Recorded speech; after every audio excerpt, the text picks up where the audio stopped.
السلام علیکم ورحمۃ اللہ تعالیٰ وبرکاتہ۔ کیسے ہیں ناظرین؟ امید ہے خیر و عافیت سے ہوں گے۔ اللہ تعالیٰ آپ کو سلامت رکھے، شاد و آباد رکھے۔ جی ناظرین، ہم آپ کا استقبال کرتے ہیں آج کے پارٹ آسان فرض علوم کے اندر۔ اور پچھلی ویڈیو میں ہم نے انبیاء کرام علیہ الصلوۃ والسلام کے بارے میں جانا تھا، اور چند باتیں ہم نے جو سیکھی تھیں، آج بقیہ باتیں انشاءاللہ عز و جل اس ایپیسوڈ کے اندر، اس پارٹ کے اندر جاننے کی کوشش کریں گے۔ پچھلی ویڈیو میں ہم نے سماعت فرمایا تھا کہ نبی جو ہوتا ہے وہ انسانوں ہی میں ہوگا، اور جنات اور عورت کوئی نبی نہیں ہو سکتی۔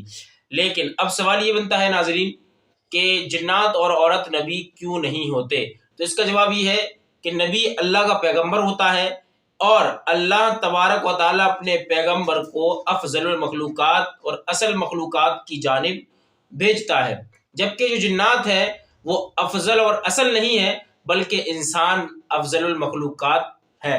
پس اللہ تعالیٰ نے اپنے انبیاء کو انسانوں کی جانب بھیجا، اور انسان کے علاوہ تمام مخلوقات فرا کی حیثیت رکھتی ہے، لہٰذا وہ جنات انسان کی تابع اور تابع ہوئے۔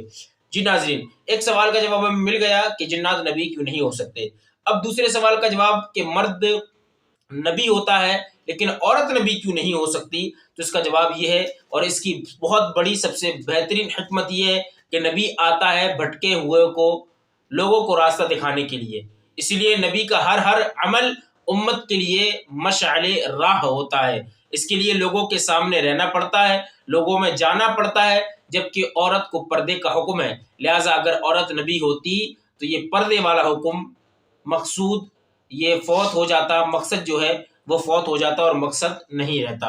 تو جی ناظرین، ہم نے جاننے کی کوشش کی کہ جنات اور عورت نبی کیوں نہیں ہو سکتے۔ اب نیکسٹ سوال جو ہوا ہے وہ یہ ہوا ہے، کیا آدمی اپنی عبادت کے ذریعے، اپنی ریاضت کے ذریعے نبوت حاصل کر سکتا ہے کہ نہیں کر سکتا؟ تو اس کا جواب یہ ہے ناظرین کہ کسب، نبوت کسبی یعنی کمائی جانے والی چیز نہیں ہے۔ اللہ تعالیٰ جسے چاہتا ہے اسے اپنے فضل و کرم سے نبوت کا عظیم منصب عطا فرماتا ہے۔ نبوت جو ہے عبادت کے ذریعے، ریاضت کے ذریعے نہیں کمائی جاتی، بلکہ یہ محض عطائے الہی ہوتا ہے، اور جس بندے پر یہ اللہ تعالیٰ عطا کرتا ہے اسی کو نبی بناتا ہے۔ اللہ جسے چاہے اسے نبی بناتا ہے، اور اللہ جسے چاہے اسے نبی نہیں بناتا۔ تو یہ رب کی عطا ہے، اور رب کی قدرت اور رب کی شان و عظمت ہے کہ اللہ تعالیٰ جسے چاہتا ہے اسے نبی بناتا ہے، اور اللہ تبارک و تعالیٰ جسے نبی بناتا ہے اسے کامل عقل عطا فرماتا ہے، کہ اگر ہزار فلسفی ایک طرف ہوتے ہیں، ہزار فلسفی کی عقل ایک طرف، اور ایک نبی کی عقل ایک طرف۔ اللہ تعالیٰ اپنے نبی کو ہر عیب سے، ہر طریقے سے منزہ اور ہر کمال و خوبی کا جامع بنا کر دنیا میں بھیجتا ہے بندوں کی ہدایت کے لیے۔ جی ناظرین، ہم نے جاننے کی کوشش کی کہ عبادت و ریاضت کے ذریعے بندہ نبوت حاصل نہیں کر سکتا۔ اب ایک اور سوال ہے، کیا نبیوں کی تعداد اور رسولوں کی تعداد کے بارے میں کیا حکم ہے اور کیا چیزیں جاننا ضروری ہے؟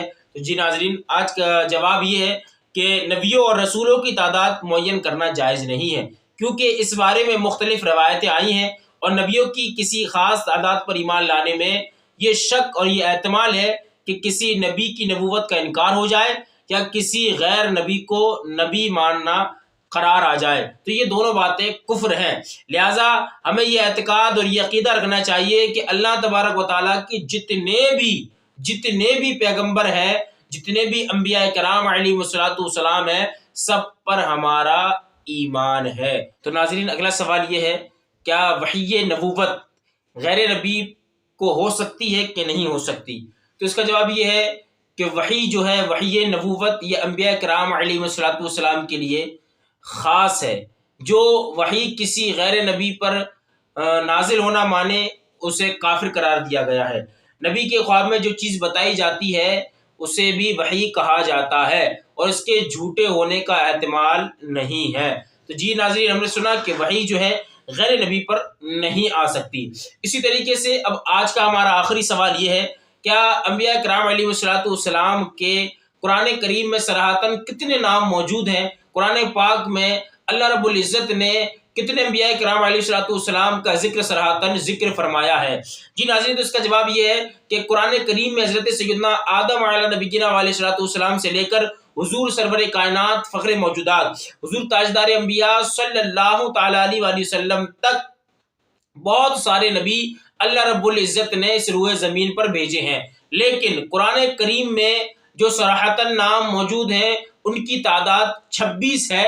انہیں 26 انبیاء کرام علیہ السلام ایسے ہیں جن کو قرآن کے اندر صراحتاً ذکر کیا گیا ہے۔ ایسے تو اللہ کے پیغمبر، اللہ کے انبیاء بہت سارے ہیں، لیکن قرآن میں صراحتاً 26 انبیاء کرام علیہ السلام کا ذکر ہمیں ملتا ہے، جس میں سے حضرت سیدنا آدم علیہ نبینا علیہ السلام، حضرت نوح علیہ السلام، حضرت ابراہیم علیہ السلام، حضرت یوسف علیہ السلام، حضرت اسماعیل علیہ السلام، حضرت اسحاق علیہ السلام، حضرت یعقوب علیہ السلام، حضرت موسیٰ علیہ السلام، حضرت ہارون علیہ السلام، حضرت شعیب علیہ السلام، حضرت لوط علیہ السلام، حضرت ہود علیہ السلام، حضرت داؤد علیہ السلام، حضرت سلیمان علیہ السلام، حضرت ایوب علیہ السلام، حضرت زکریا علیہ السلام، حضرت یحییٰ علیہ السلام، حضرت عیسیٰ علیہ السلام، حضرت الیاس علیہ السلام، حضرت یسعیٰ علیہ السلام، حضرت یونس علیہ السلام، حضرت ادریس علیہ السلام، حضرت ذوالکفل علیہ السلام، حضرت صالح علیہ السلام، حضرت عزیر علیہ السلام، اور حضور تاجدار مدینہ فخر موجودات سب سے آخری نبی اللہ کے پیغمبر حضور احمد مجتبیٰ محمد مصطفیٰ صلی اللہ تعالی علیہ وآلہ وسلم کا نام قرآن پاک میں صراحتاً کے ساتھ ان تمام انبیاء کرام کے نام قرآن میں اللہ رب العزت نے صراحتاً ذکر فرمائے ہیں۔ کیا آج آپ نے اس ویڈیو میں چند سوال ہم نے کیے اور اس چند سوالوں کے جوابات دینے کی کوشش کی، ہو سکتا ہے کہ آپ کی معلومات میں اضافہ ہوا ہے۔ جی ناظرین، بتائیے گا ضرور کہ آپ کی معلومات میں اضافہ ہوا، کیا آپ کو یہ تمام چیزیں اس سے پہلے پتہ تھی؟ اگر پتہ تھی تب بھی جواب دیجیے گا، اور نہیں پتہ تھی تب بھی جواب دیجیے گا۔ اور بھی اچھی اچھی ویڈیو دیکھنے کے لیے اور بہترین معلومات کے لیے ہمارے چینل خانقاہ سلطان آفیشل کو لائک، شیئر اینڈ سبسکرائب ضرور کیجیے گا۔ السلام علیکم ورحمۃ اللہ تعالی وبرکاتہ۔